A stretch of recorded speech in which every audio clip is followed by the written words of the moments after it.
All right, we ready? Everybody back? All right, welcome to lecture number 3 today, right? Okay, so my name is Warren Lucia. I met you guys the other day on the little faculty panel we did. You guys are going to have me for 8 lectures this week, so you're going to get a good taste of me, and whether that's good or bad, that remains to be seen. Just to let you know, I don't have it on this slide, but on my next PowerPoint, I updated it. So my office is actually in the building next door in Smith Hall. 433 is the number. Unfortunately, they don't have the numbers on the door yet, but I'm usually over there when I'm not in here. You can always get a hold of me through email. If I've got time, I'm usually real good about responding quickly to email, especially if you've got something quick that I think I can answer in an email. Sometimes I'll tell you, why don't you come see me, because I don't want to write paragraphs and it's going to take a little explanation, or maybe I don't understand your question. But I do welcome any and all questions. Don't usually have a lot of time in class to do too many, but you're welcome to come to my office. I usually like to try to hang around after class too, so if you have something, I'll hang around until the next person comes in, or unless nobody comes up and wants to talk to me, then I'll probably take off, but I usually try to hang around. Okay, so, as we have time this week at the beginning of lecture, I'll tell you a little bit about myself so you can get to know me, feel comfortable with me. We're here for you guys. That's my job. I want you to feel comfortable coming to talk to me about the material or anything else that's going on. So with that said, we'll move on. And I've given you some lecture objectives. I think I've included those in all the lectures that are posted. I think I've got all this week's lectures should be up there for you. I'm not going to sit and read through the objectives for you. Those are there for you to use to kind of guide you a little bit. These aren't exhaustive, but they're a good guide to kind of how you would approach the lecture or what you're trying to figure out. And so the first lecture we're going to talk about amino acids. It's called amino acids and proteins. We're really not going to get into proteins until the next lecture. So we're really going to spend most of the time talking about amino acids. And I think one of the things I think you're going to notice this week is all the things we're going to talk about, hopefully you've seen before, at least to a certain extent. I think this stuff's even on the MCAT. So even if you didn't have a formal biochemistry class, you had to at least see it before for the MCAT. So we're going to go relatively fast this week. We're going to get through all of molecular biology this week, for instance. If you haven't had it before or you struggle with it, come see me, okay? So anyway, amino acids are the building blocks of proteins, which form all different kinds of functions in the body. Okay, you guys are doctors, you're concerned with normal physiology and disease processes. Usually these involve proteins in one form or another. And really, there's going to be 20 common amino acids, and they could be put together in almost an infinite array. You can put any, when you have 20 different amino acids for every choice in a protein, then that adds up pretty quickly to an uncountable number of possible different proteins. And once again, these proteins are going to be involved in disease processes. And that's some of what we're going to focus in on. So understanding, getting all the way down to the basics of the, looking at the amino acids is going to help you form a basis for what you're going to learn throughout the rest of med school. So there's actually more than 300 amino acids known.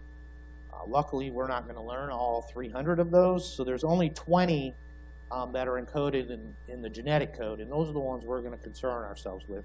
They're usually referred to as the common amino acids. So anything that's got an amino group and an acid group is technically an amino acid. Okay, so there are others, and there's also a few other amino acids we're going to see in biochemistry, but they're just not coded in the genetic code. But hopefully when we come up with those, I'll show you the structure, and you'll notice that it is an amino acid. Okay, so I've got this little figure here. It's got some abbreviations for the amino acids. You can see there's single letter abbreviations. We're not going to learn those, okay? I do want you to know the three-letter designations. There's a couple reasons why. One, if I give you a test, on the test, I'm probably going to use the three-letter abbreviation, especially if for some reason, I'm showing you a little peptide region where you've got a few amino acids in a row. Much easier to write the three-letter abbreviation, and those three-letter abbreviations are commonly used. So therefore, I would expect that would be fair game on a COMLEX exam, for instance, or USMLE, for them if they were going to show you a region to use the three-letter abbreviations. One-letter abbreviations you don't see as frequently. You only see those when they're trying to show you an entire polypeptide. You know, it's hundreds of amino acids. The three letters become a little bit too cumbersome to write out in that circumstance. But you'll notice the three-letter abbreviations, or I'm sorry, the one-letter abbreviations are a little more complex. So you have to use your imagination to figure out, and they've showed you a little bit of some things you can use to memorize, but we're not going to do those. We're just going to do the three-letter ones. Okay, so that's one of the things I do want you to know. I'm probably just going to use the three-letter abbreviation on your exam. Luckily, for most of them, the three-letter abbreviation is just the first three letters of the amino acid, so it makes it very, very, very simple. And therefore, you don't really have to study those. As long as you've heard the name before and you're familiar with it, and you're going to be more and more familiar as we go on. So we'll be talking about all these different amino acids. The first three letters are the abbreviation. I should have said 16 of the 20. I said 15. So there's 4 that don't use the first 3 letters. Isoleucine is the 4th one that we're not going to talk about, but you're not going to confuse ILE with anything else. I don't know why they did ILE rather than ISO, but they did. But there's a couple that can confuse you. And the 2 of the trickiest ones are the aspartate versus asparagine and glutamate versus glutamine. Those are the ones that throw people off. And they're very important to know those because those are very different amino acids. They sound very similar, but the properties of those amino acids are very different, as we're going to see. So for both of those, the acid, the aspartic acid or the glutamic acid, or aspartate or glutamate, are the ones that took priority in terms of getting the 3-letter abbreviation. Whereas the version with an amino group in the R group, like asparagine or glutamine, has a little bit different abbreviation. That's where we have, instead of ASP, we have ASN. And it follows a similar pattern between those two. So I think those are probably going to be the only ones you need to spend a little bit of time just to make sure you have them straight in your head. Okay? Sometimes people will get tyrosine and tryptophan confused because they both have a TYR or TRY in the first 3 letters. But tyrosine follows the normal pattern, and tryptophan is the odd one. Actually, so that does make it, tryptophan is the one I didn't count, so it is 15 of the 20. You got tryptophan, glutamine, asparagine, isoleucine. That's 4 of them. And this one. Anyway, it's 4 or 5. So I told you the ones that are going to confuse you. All the others are pretty straightforward. Okay, and I don't want to spend too much time on that. But all amino acids share a common backbone of a carbon atom, okay, with an amino group and a carboxylic acid group. When I show this arrow, it's coming up on your screen, right? Up there? Okay, good. If I use the pointer, it'll only come up on one screen, so I like to use this. So there's our carboxylic acid, and there's the amino group. That's the amino acid, okay? And we have this alpha carbon. And then you also have a hydrogen group just sitting there. And then you have this R group. The R group is what's really going to make each amino acid special. So all this other part is common to all the amino acids, all the common amino acids that we're going to talk about. You got the amino group, the carboxylic acid, you got that hydrogen, and you got the alpha carbon. Those are common to all of them. The only thing that's different is this R group. Okay, and that's what we're going to focus in on when we talk about the properties of amino acids. Okay? So, these 20 amino acids can be categorized into nonpolar and polar amino acids. And then within the polar amino acids, we can divide those into uncharged polar, acidic, and basic. Okay? That's the grouping we're going to use anyway. Some textbooks will group things a little bit differently, but that's we're going to follow the Lippincotts textbook, and that's how they do it. Now, notice that the uncharged polar amino acid groups, and we're going to show you those in detail, do not contain a net charge, but because they have oxygen, nitrogen, or sulfur, they're going to share electrons unevenly, and that's going to give some polarity to the bond, therefore make it polar. And we'll expand on that as we show you pictures. But first, we're going to talk about the nonpolar amino acids. And before I do that, get into some of the details, I want to mention this concept of solubility or water solubility. If I say solubility, or almost anybody says whether something is soluble or not, unless they further explain, they're talking about whether it's soluble in water. If they're talking about fat soluble, they will always say fat soluble. Okay, so if something's whether or not something is fat soluble or water soluble, and those are going to be on opposite ends of the spectrum, is determined by the ratio of carbon and hydrogen versus oxygen and nitrogen. So if you have a lot of carbon and hydrogen, or all carbon and hydrogen, that's going to be something very nonpolar. And then depending on the amount of oxygen or nitrogen, you're going to get various levels of polarity to a compound. Okay, that means you can have this spectrum from something that's very polar, like water, for example, is very polar, because it's got two oxygen groups and only actually two hydrogen groups and only one oxygen. That one oxygen is very powerful. It makes it very polar. But compounds with mostly carbon and hydrogen are going to be very hydrophobic. And one of the things I want you to get out of this, one of the things I want you to think about is how would you make a compound more soluble or less soluble? This is a basic concept that's going to come up in metabolism. It's going to come up, for example, it's going to come up in pharmacology. When your body starts dealing with things that are nonpolar and wants to make them more polar, or in physiology. So how would you make something more soluble? Let's say we have a very hydrophobic compound. It's got a lot of carbon and hydrogen. How would you make it more soluble?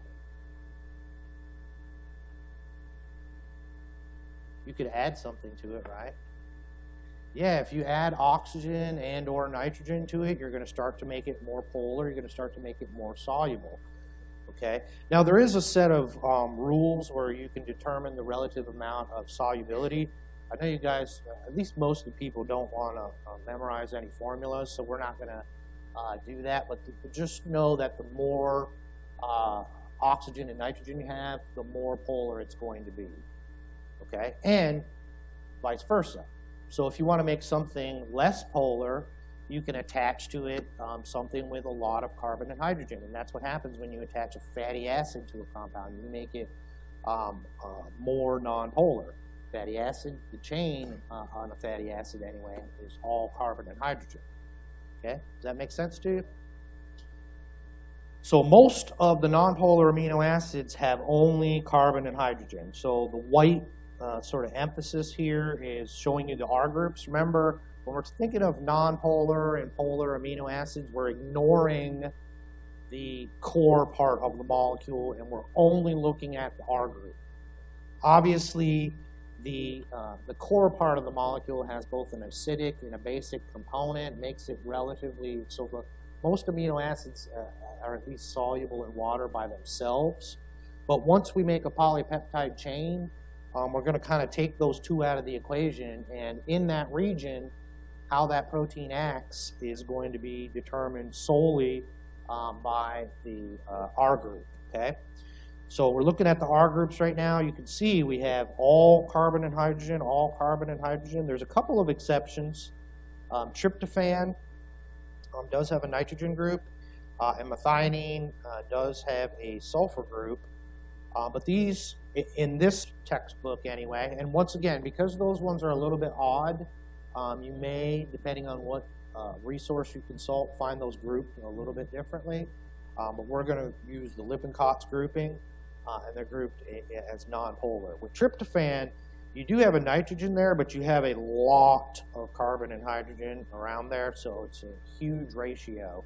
So it really does make it a nonpolar molecule. And then with methionine, really that S group doesn't participate in polar bonding or ionic bonding, so therefore, at least as far as the Lippincott book was concerned, they would group that as a nonpolar amino acid. All the others are pretty straightforward. Okay.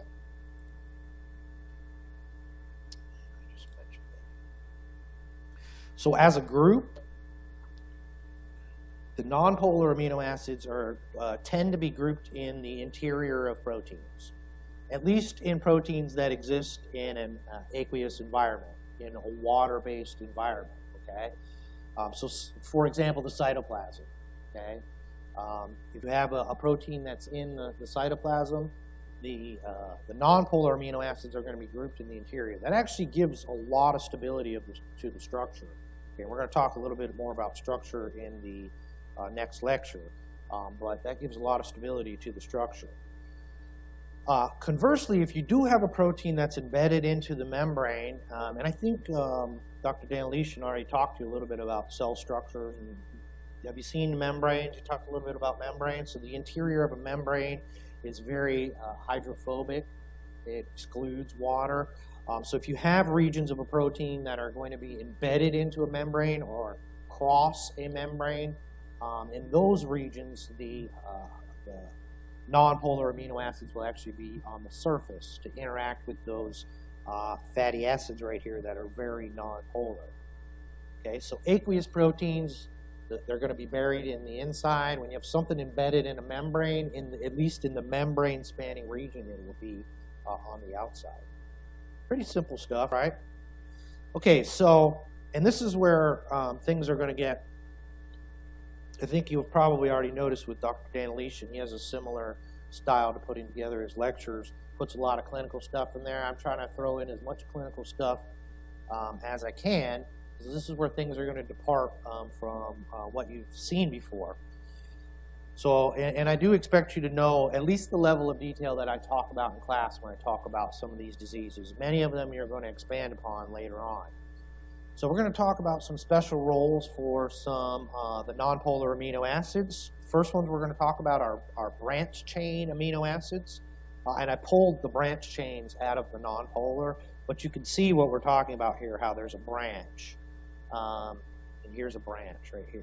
So there's a branch on all of those. Those are the only three that have branches. So the branch chain amino acids are isoleucine, leucine, and valine. And because they're branch chain, they have to go through a special pathway to be catabolized. Okay, when we go to break these down, we have to send them through a special pathway. The other amino acids aren't going to use. Eventually, they'll get to a common part of a pathway, but this beginning, they don't require this particular enzyme, which is a branch chain alpha keto acid dehydrogenase. Okay, and I do want you to know that enzyme. This is something that can be absolutely tested on board exams. Okay, maple syrup urine disease is a defect in branch chain alpha keto acid dehydrogenase. Okay, this is actually a relatively rare disease, like 1 in 250,000, but it's just rare enough to be on heavily tested on board exams. You notice there's not a correlation sometimes between how frequently you see something and whether or not it's fair game for boards. Okay, this is one of the ones they do expect you to know, though. So I want you to know the name. I want you to know the enzyme that's defective. You should know which amino acids are also branch chain. And so I forgot to write it down there, but we have this little mnemonic. I love Vermont maple syrup, so if that helps you remember which ones are the branched chain amino acids. Okay, I love Vermont maple syrup. Okay, so this disease, it's named because there is a distinctive odor seen or smelled in the urine. That's not the issue with this, but it is a characteristic of the disease. What happens is the metabolites of these branched chain amino acids that can't be further catabolized build up in the bloodstream, and they're very neurotoxic. And I'm going to leave it at that general. Later on, you'll get into a little bit more of the details of the pathology. But if you have an untreated patient, they're going to suffer severe mental retardation. In this one is very, very severe mental retardation if you don't catch it and treat it. Fortunately, this is one that you can treat relatively easily if you know the person has the condition, because you can give a diet that's particularly low in these amino acids. Okay? You always need some level of these particular amino acids. You just don't want to have an excess. Okay? Now, it's a challenge to come up with synthetic food that's low in these amino acids, but it can be done. Okay? And if you treat the person with this special diet, they'll be absolutely perfectly normal. Okay? So this is also a disease in which they're going to screen newborns for, because if you catch this right away, this person could go on to live a normal life. And if you don't catch it right away, they're going to be severely retarded, and you can't reverse that later on by going on the special diet. Once the damage is done, it's done. Okay, so that was the first nonpolar amino acid example. Next one, phenylalanine, another nonpolar amino acid. During normal catabolism or normal breakdown, we're actually going to convert phenylalanine into tyrosine. If you look at those two amino acids, you'll see the only difference is this hydroxyl group right here. So it's pretty easy to figure out the name of this particular enzyme. Okay, we hydroxylated phenylalanine, so it's phenylalanine hydroxylase. Probably about 80% of the enzymes we're going to talk about have a pretty logical name. Some of them don't. Luckily, this one does. Okay, so you can have a condition known as phenylketonuria, PKU. Okay, and that is a deficiency of this enzyme, phenylalanine hydroxylase. Once again, super high yield board exam disease. This one's a lot more common too. This is about 1 in 10,000. I think it's actually the most common of the amino acid disorders. We're actually going to expand on this story a little bit later as well. But right now we're going to focus on the basic PKU. There's actually other versions of PKU, but the most common and basic version is a deficiency of phenylalanine hydroxylase. Just like with maple syrup urine disease, when you can't break down phenylalanine, it accumulates and metabolites of it accumulate, and they are neurotoxic. So once again, you will also get mental retardation if you have an untreated patient. Once again, just like maple syrup urine disease, this one, if you catch it early, you can actually treat the patient with a special diet that's just low in phenylalanine, not absent in phenylalanine, but low in phenylalanine, and then you can avoid the severe symptoms. Okay, so they'll have a normal lifespan as long as they adhere to the diet. Once again, if you don't catch it early and they already have been damaged, then you can't reverse it just by using this diet. Okay, make sense? Yes. So going back to these two conditions, when you're talking about special diet, is this special diet crucial just at the young age? Let's say they follow a special diet you're alluding to starting early. Let's say in adulthood they deviate from that special diet. Will they start to have the same type of symptoms as a young age? Okay, so you can, some people, in particular with PKU, they will actually go off the diet into adulthood, but they have shown, now they won't get the severe mental retardation that happens with a newborn if they're untreated in the first couple years of life, but they have shown that if you do go off the diet in adulthood, it is associated with a decrease in IQ, but it's not as severe at that point. So they recommend people with PKU adhere to this diet lifelong, but it's not quite as bad when you're an adult.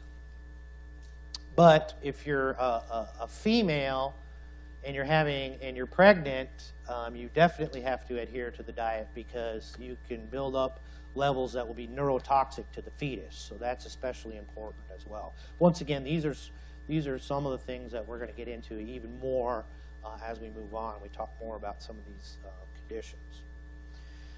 Tryptophan, we're still in our nonpolar amino acids. Tryptophan is the precursor for serotonin. Okay, serotonin, an important neurotransmitter.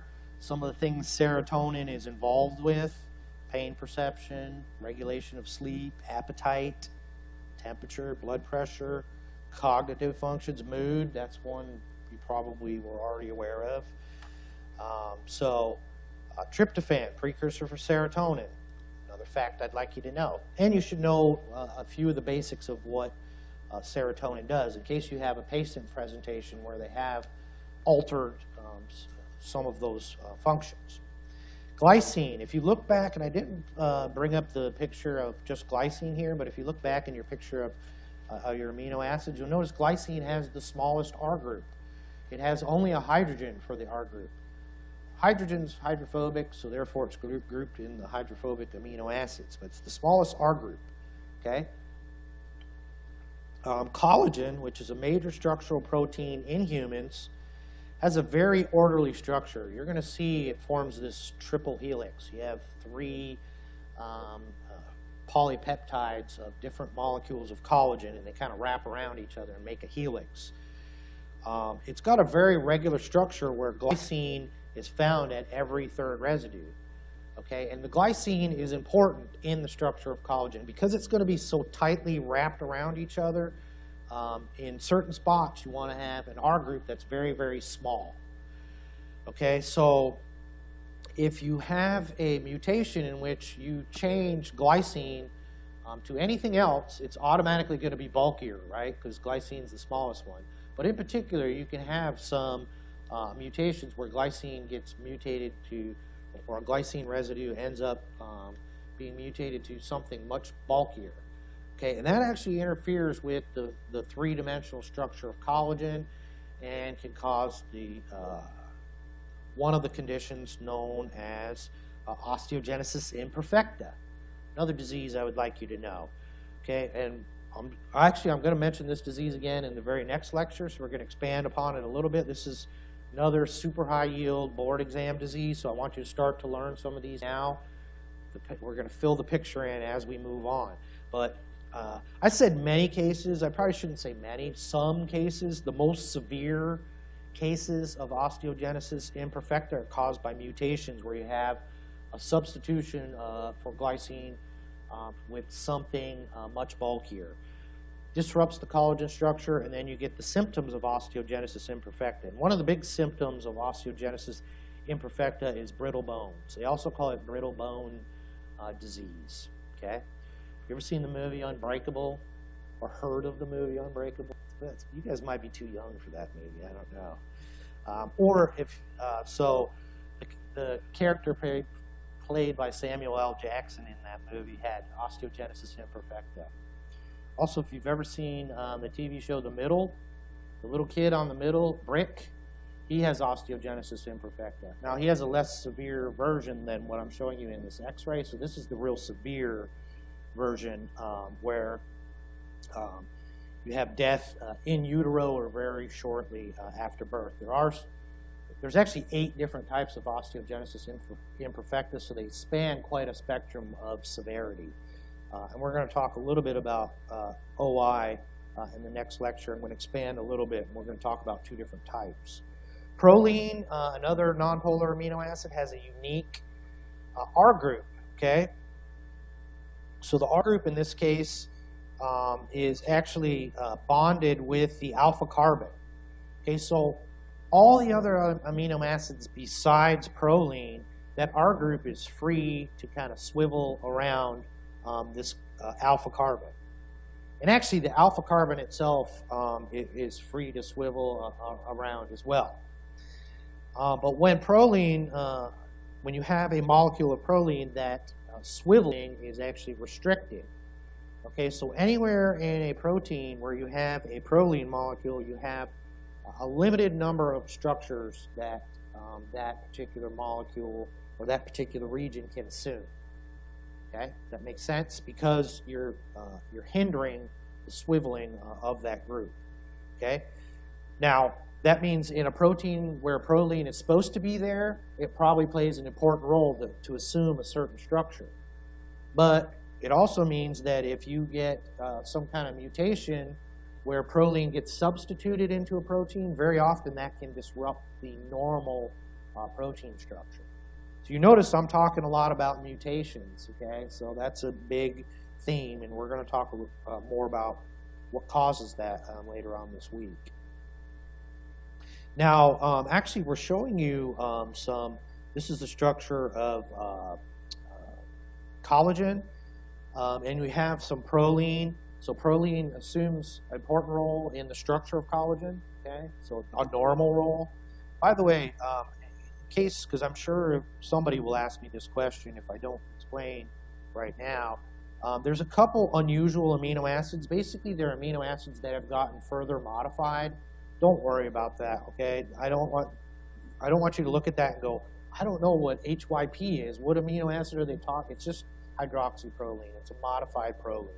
I'm not going to hold you responsible for those ones. Okay, so but there's a proline there, right here. So in certain proteins, it has a very important role in the structure. But wherever it is, it assumes only one particular formation. Methionine has a special role as a methyl group donor. You notice where this sulfur molecule is, there's a methyl group at the end. So many of the methylation reactions that you see in biochemistry, the methionine is actually going to be the donor group. Okay, it's going to donate that methyl group. And we will see some of those later on. Okay, next is our polar amino acids. So as mentioned, the polar amino acids, we actually subgroup these. We have our uncharged polar side chains. So they're polar, so they have oxygen and or nitrogen in there, but they don't have a net negative or positive charge on the R group. Okay, so that's uncharged polar. And then you have your acidic and your basic side chains. So the acidic side chains have a negative charge at neutral pH. Now, I don't know why the textbook chose to show that there's a hydrogen bonded there, but I know Dr. Traore talked to you guys about pKa today, right? So you guys should be able to realize, okay, if the pK2 here is 3.9, that means at a neutral pH, which most of the environments we're going to talk about in biochemistry are going to be at neutral pH, that hydrogen is not going to be there. We're going to have a net negative charge. Okay, so just realize that that's going to be negative at neutral pH. Also at neutral pH, once again, you guys know about pKa, so you guys can tell me this. At neutral pH, the amino group is going to have an extra hydrogen there, is going to be positively charged, and at neutral pH, the carboxylic acid right there, that hydrogen is not going to be there, and it's going to have a negative charge. So that's in the core structure. And then you have your basic side chains, which have a positive charge. Okay, I'm going to talk to you a little bit more about histidine. 1 second. So these charged amino acids are actually going to contribute to the overall charge on a polypeptide. So one of the things I want you to be able to do, and I will ask you this on a quiz or exam, is I'm going to give you a small peptide sequence and say, tell me what the net charge is. Probably be like say 6 amino acids. I'm not going to make it like 20, where you're going to have to sit there and count all day. I want you to be able to understand, but I don't want you to have to spend hours trying to figure it out. Okay, so if I give you a polypeptide and I say, tell me what the charge is, All you need to do is figure out which ones are positive and which ones are negative. The neutral ones you can throw out. So if they're polar uncharged or they're nonpolar, those don't count. So that means there's only 4 amino acids you need to look for when you're determining whether or not it has a charge. The first 2 are aspartate and glutamate. And those are going to have a net negative charge. So every time you see one of those, you say -1. Find another one, -2. Okay? And then you have your basic amino acids, which are going to be only lysine and arginine. And I'm going to explain histidine in 1 second. So lysine and arginine are going to be positively charged. Glutamate and aspartate are going to be negatively charged. Those are the only 4 you got to remember to determine the charge. Okay? So every time you see a lysine or arginine in there, you add a positive charge. And remember, if you have a negative and a positive, they can cancel each other out too. So you go along, you see an aspartate, okay, -1. Then you see a lysine, okay, now we're back to 0, and you go so on, you know. And you may end up with a net negative charge or a net positive charge, or it could end up being neutral. But you just add up the arguments, okay? Pretty simple, right? You'd have to just focus on those 4 amino acids. That's because at physiological pH, those 4 are going to have a net charge. Now I have to explain histidine because histidine's grouped in there with our basic side chains. Once again, you guys know about the pKa. pKa here is 6 for that R group. Okay, what does that mean? That means, so in order for it to be positively charged, it would actually have to be below the pKa, right? Or in order for the majority of it to be positively charged, it would have to be below the pKa. At the pKa, it's 50-50. Then when you go above, it starts getting less and less percentage, right? So at physiological pH, that histidine is going to be mostly uncharged.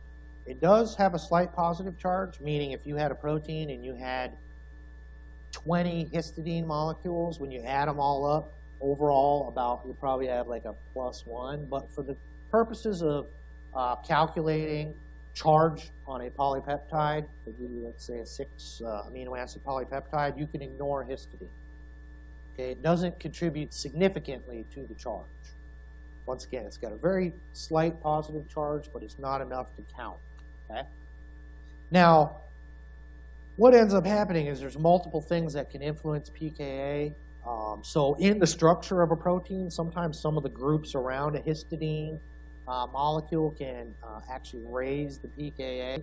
So you can end up, or it may be in an environment where the pH is a little bit lower. So there are definitely places, and some of them you're going to see where histidine, the positive charge or the slight positive charge, plays an important role. One of those is going to be hemoglobin, which we're going to talk about. Some special roles for the polar amino acids. There are several amino acids that have a hydroxyl group. Okay, serine, threonine, and tyrosine. Those hydroxyl groups are really important. One of the reasons they're important is they can serve as a site where we could attach a phosphate. You're going to get sick of hearing about being phosphorylated and unphosphorylated in biochemistry and cell biology. So many enzymes and processes are controlled by phosphorylating or dephosphorylating something. When you're doing that to a particular protein, it's going to be one of those 3 amino acid residues, okay, that are going to be in there. Those are the 3 that have a hydroxyl group. Disulfide bonds. We're going to talk a little bit about disulfide bonds in the next lecture. Important in the tertiary structure of a protein. If you have 2 cysteine residues, you can actually have an oxidation and join those 2 cysteine residues and create a disulfide bond. So this is the one place in a polypeptide chain you have a big protein where rather than the amino acid right next to it, you can actually have a covalent bond between 2 amino acids that are actually relatively far apart. They could actually be at complete opposite ends. Okay?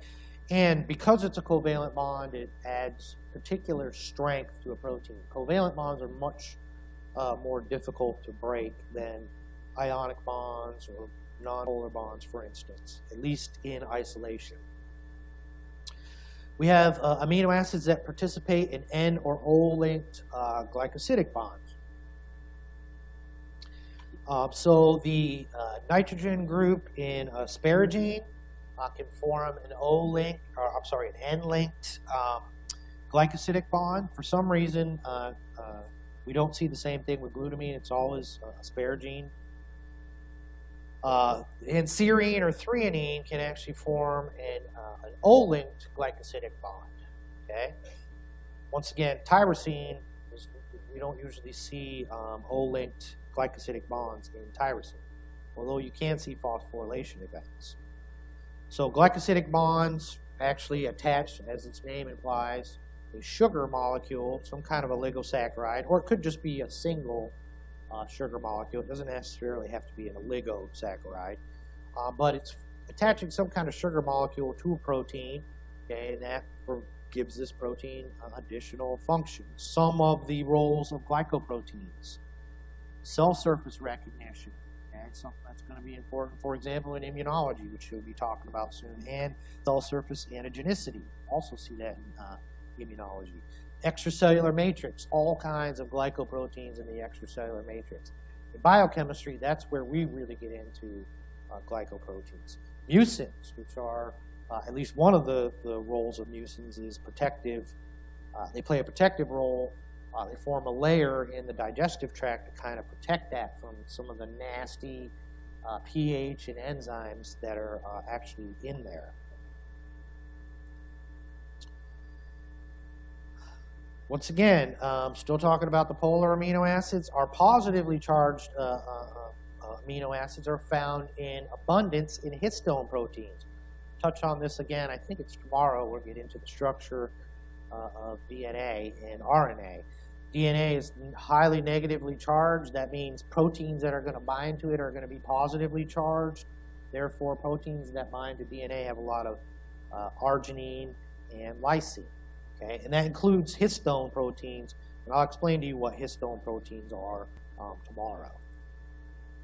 Histidine, as its name might suggest, it's actually the precursor for the synthesis of histamine. Histamine, you're going to talk much more about in some other classes, but it's a chemical messenger. You're probably already aware of it if you haven't been exposed before, just because antihistamines are so common. And it plays an important role in gastric acid secretion and in particular in allergic and inflammatory reactions. That's usually what we use antihistamines for, but they can also affect gastric acid secretion. Tyrosine, another nonpolar amino acid. It is the precursor for the synthesis of catecholamines. That includes dopamine, epinephrine, norepinephrine, norepi. So the reason, some of these things we don't have much time to expand upon, but I want you to start to get familiar with the names. That's why I'm introducing now. In a short while, you'll be very familiar with all of these compounds. Dopamine and norepi function as neurotransmitters in neural tissue, and epi and norepi actually affect carbohydrate and lipid metabolism. So those are ones we're going to be talking about in biochemistry when we get into the metabolism of those compounds. Okay, so one of the things that the Lippincotts book does that I really like is they have these little chapter summaries. Sometimes there's more information on there than we covered or you necessarily needed to know. But the ones that I find useful, I very often put in at the end of a PowerPoint, just so you guys have it there on your PowerPoint, and you can use it to study from. Some of these stuff, the Henderson-Hasselbalch, I know Dr. Traore talked to you about, but it's got it's a convenient study tool anyway. Okay. So since we have a couple minutes, because some of the lectures this week are going to be a little more dense, and I'm not going to have time, I'll just tell you a couple things about myself before we finish. But I promise you I won't keep you. I'll give you your bathroom break. I actually went to SUNY Plattsburgh. I know we got another SUNY Plattsburgh guy here. Where's Florian? Cardinals, right? Yeah. All right. So So I grew up in upstate New York, which, believe it or not, and Florian can vouch for me, it actually looks very similar to here, except we don't have tobacco up there, but we have different crops. But it's, believe it or not, it's very rural. I was actually born in Scotland, although you can tell from my accent that I didn't live there very long. But I grew up in upstate New York, went to SUNY Plattsburgh, went to University of Kentucky for grad school, also did a postdoc at University of Kentucky. So yes, I'm a big UK fan. So I know we'll have some rivalries with a few people in here. And then in 2004, I actually went to the Kentucky College of Osteopathic Medicine and started working. At that time, it was actually called Pikeville College School of Osteopathic Medicine. We changed our name in about 2011 or 12 when the school got university status. We actually changed it to Kentucky College of Osteopathic Medicine. So I was there for 12 years. And then last year, I actually joined faculty at Campbell. So me and my wife moved out here. Actually, she was my wife at the time, so I just got married last year. Just had a baby a month ago, so actually it was a month old this weekend. So if you see me looking very tired, that's why. Anyway, that's a little bit about me, and I just like to tell you guys those things. And those of you who come see me, I'm going to ask you those things too, because I like to get to know you a little bit. So I just like to tell you those things so you feel comfortable coming to talk to me. All right, so go ahead and take a break, and we'll get started here at 11 o'clock.